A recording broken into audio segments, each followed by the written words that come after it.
Third time's a charm, trying to keep it under 15 minutes, but it's been hard.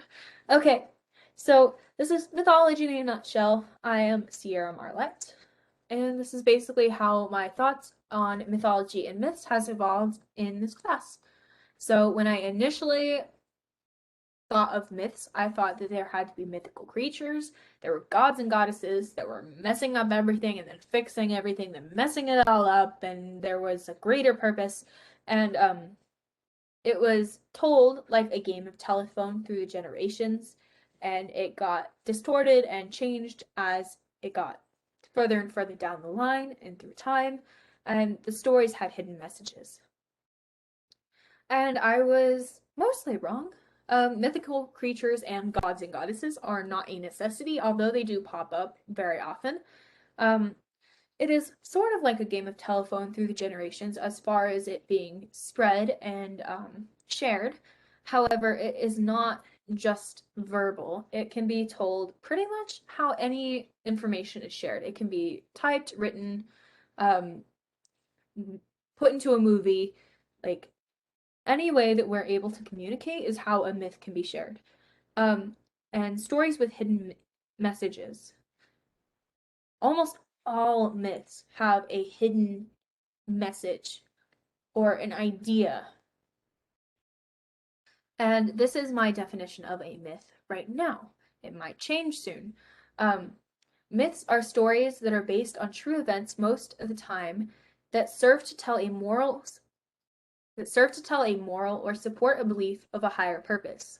They are usually passed down through generations and can be geographically influenced. While they do vary geographically, there are many similarities in myths that are found continents apart. Those are called monomyths. Myths are also a way to fill in the blanks as to the reason behind things that we don't understand.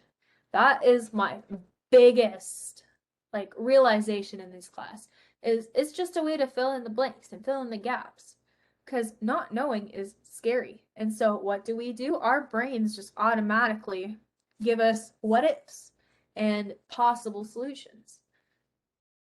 Are myths important? In my initial definition of a myth, they seemed childish and outlandish. However, when they were originally created, they held a great importance for those who believed in them. Myths reflect one's culture. In fact, if you look at the definitions of culture and mythology, they are strikingly similar. I found a website that compared culture, mythology, and religion to all of each other, and it was amazing how similar their definitions are.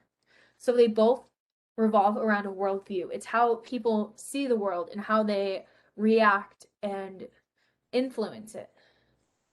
Um, so that's how culture and myths are built on just worldview and the reactions to whatever the world has given them.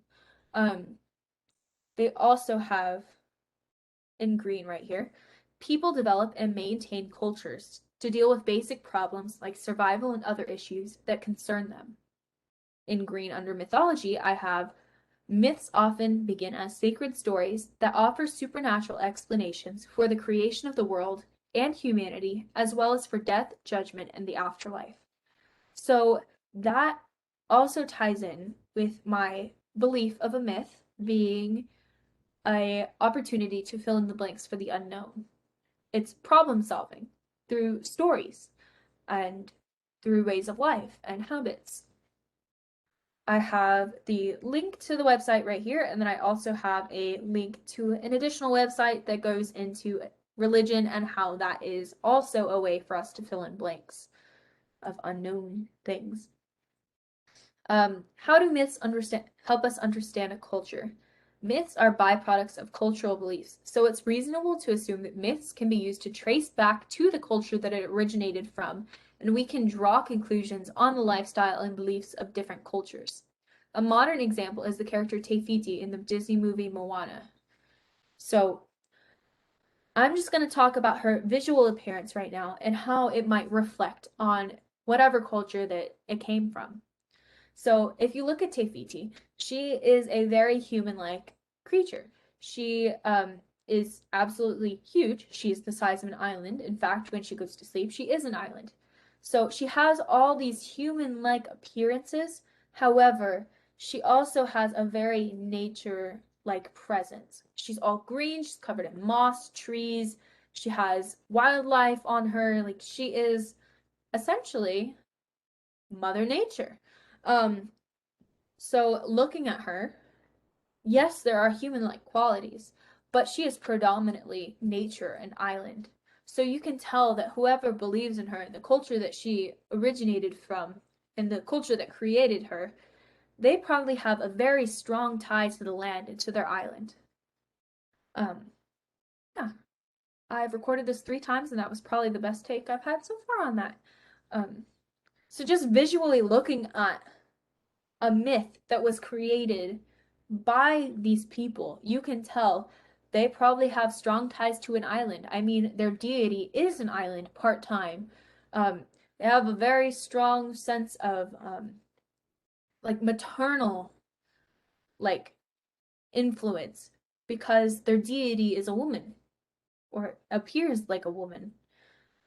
And yeah, what happens when old myths grow old?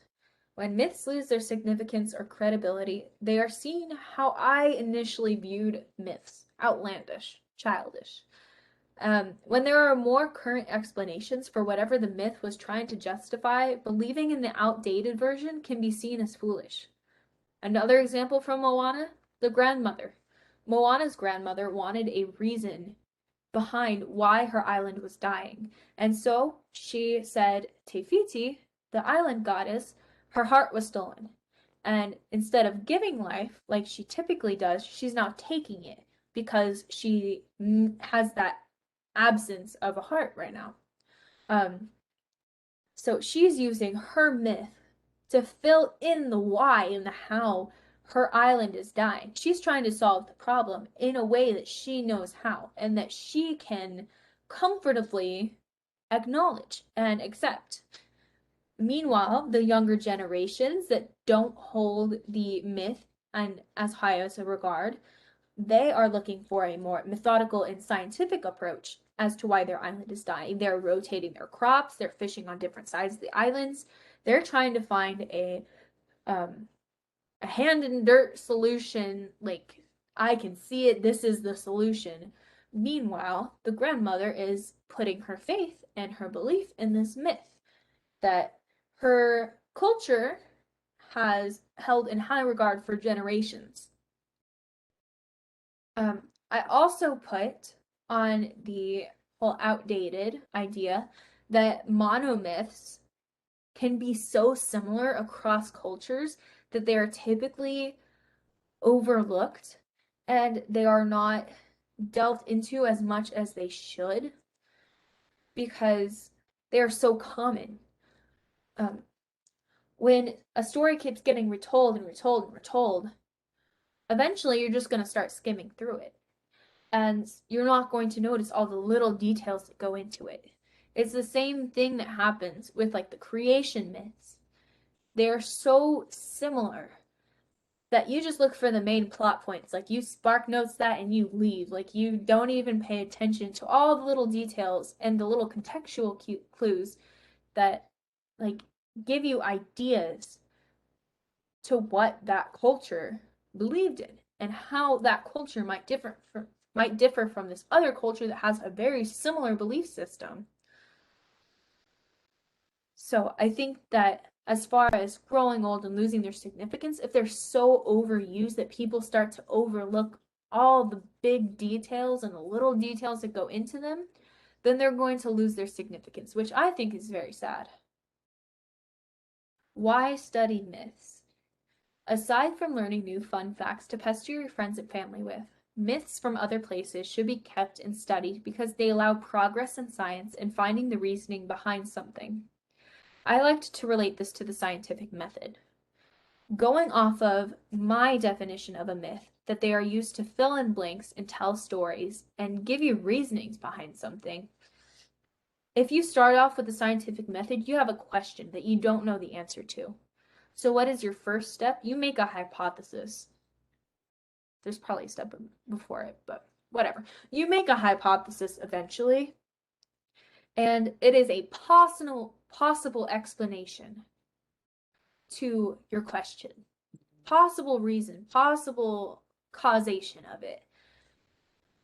And a myth is just a hypothesis that expanded and grew and got bigger, and more people believed in it, and it just took off.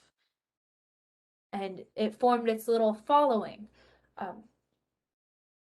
I said, like in science, you can make an infinite number of hypotheses, and sure, some of them are going to be disproved. When it comes to myths, a lot of scientific, revelations, that's a word, are disproving myths to a lot of issues. Climate change, seasons, all that stuff. Science is overtaking them. However, you don't abandon or completely ignore the hypotheses. They are the first step to learning. They're the first, well, maybe this is why this happens, that leads to progress. And it's the continued asking yourself, how does this happen? Why does this happen? That leads to progress. And so I think that myths are very important, just to see the steps. Even if you just look at it broadly, just look at a subject and see, well, this is the myth that started it all, and now we're so far over here. Was that myth right? What made these people start with this myth? It just gives you so much insight, and it's so interesting to track how a myth can turn into something so different. Um, yeah. So, myths are hypotheses that are just on steroids. And I think that they are very essential to progress, and they should be studied and kept, and they should not be ignored just because they aren't relevant or just because they aren't scientifically correct anymore. Because at a time they were. We don't completely say, oh, the printing press was terrible. Why would we want a printing press? The printing press is why you have a computer right now. The Persephone story on why we have spring is probably why we have all this knowledge on how the seasons work and climate and longitude and latitude and all that stuff. It's just the first step. And everything that we know now is because it started as a myth, as a hypothesis. So I think that it's very important to continue on with that. And with that being said, that is the end of my rant and my synthesis. Thank you for watching. Have a great summer.